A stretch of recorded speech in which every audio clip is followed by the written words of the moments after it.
నమస్కారం మిత్రులారా. పెసరట్టు మన తెలుగువారి అత్యంత ఆరోగ్యకరమైన అల్పాహారాలలో ఒకటి.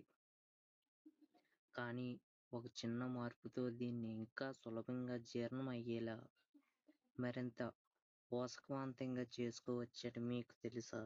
పెసరట్టు పిండిని పులియబెడితే నిజంగా ఆరోగ్య ప్రయోజనాలు పెరుగుతాయా? జీర్ణక్రియ మెరుగుపడుతుందా? శరీరం పోషకాలను ఎక్కువగా గ్రహిస్తుందా?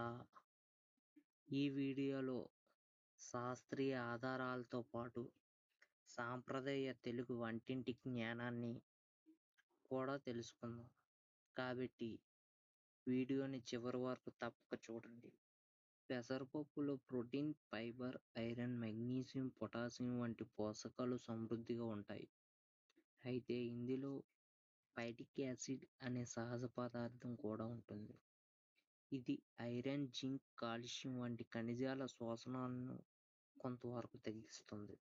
పెసరట్టు పిండిని 6-8 గంటలు స్వల్పంగా పుల్లబెడితే సహజంగా ఏర్పడే లాక్టిక్ యాసిడ్ బ్యాక్టీరియా ఫైటిక్ యాసిడ్ను కొంతవరకు విచ్ఛిన్నం చేస్తాయి. దీనివల్ల శరీరం ఖనిజాలను మరింత సమర్థవంతంగా గ్రహించగలదు. పులిసిన పిండిలో జీర్ణక్రియకు సహాయపడే ఎంజైమ్లు పెరుగుతాయి. దీంతో ప్రోటీన్లు శరీరానికి సులభంగా అందుబాటులోకి వస్తాయి. కొందరికి పెసరట్టు తిన్న తర్వాత వచ్చే కడుపుబ్బరం, గ్యాస్ వంటి సమస్యలు కూడా తగ్గే అవకాశం ఉంటుంది. అయితే ఎక్కువసేపు పుల్లబెడితే రుచి మారవచ్చు. కాబట్టి స్వల్పంగా పుల్లబెట్టడం ఉత్తమం. సాధారణంగా 6-8 గంటలు సరిపోతాయి. చల్లని వాతావరణంలో కొంచెం ఎక్కువ సమయం పట్టవచ్చు. ఇంకా ఆరోగ్యకరంగా చేసుకోవాలంటే పెసరట్టులో అల్లం, జీలకర్ర, ఉల్లిపాయ, కరివేపాకు, కొత్తిమీర కలపండి. నూనెను తక్కువగా ఉపయోగించి వేడివేడిగా వడ్డించండి. మధుమేహం ఉన్నవారు కూడా పరిమిత మోతాదులో కొబ్బరి చట్నీ లేదా అల్లం చట్నీతో తీసుకుంటే మంచి ఎంపిక ఉంటుంది.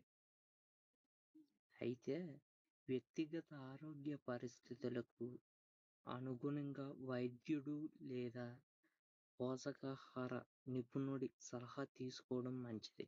సాంప్రదాయ తెలుగు ఆహారాన్ని శాస్త్రీయ అవగాహనతో తయారు చేసుకుంటే అది రుచికరమైనదిగానే కాకుండా జీర్ణక్రియకు, పేగుల ఆరోగ్యానికి మరియు దీర్ఘకాలిక జీవక్రియ ఆరోగ్యానికి కూడా తోడ్పడుతుంది. మిత్రులారా, పెసరట్టు పిండిని సరైన విధంగా నానబెట్టి, అవసరమైతే స్వల్పంగా పుల్లబెట్టి తయారు చేస్తే జీర్ణక్రియకు అనుకూలంగా ఉండే అవకాశం ఉంది.